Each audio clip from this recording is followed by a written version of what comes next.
Hey, good morning, everybody. Here's a quick demo of this pairing of amps. It's a 1964 Vibvroverb on the left-hand side. Probably you're right. It is got the JBL stock the way it came from Fender back in '64 or late '63 actually. It's an AA version, I guess. And then I have the Longhorn amps Tumbleweed special, which is Terry Wright's kind of interpretation of what a Dumbleland special would be based on his knowledge, but more so what he knows about the latest revisions of Dumble's SSS, and we kind of went from there.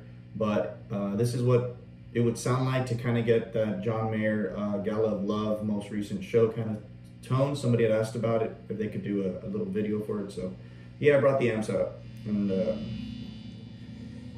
yeah, so here.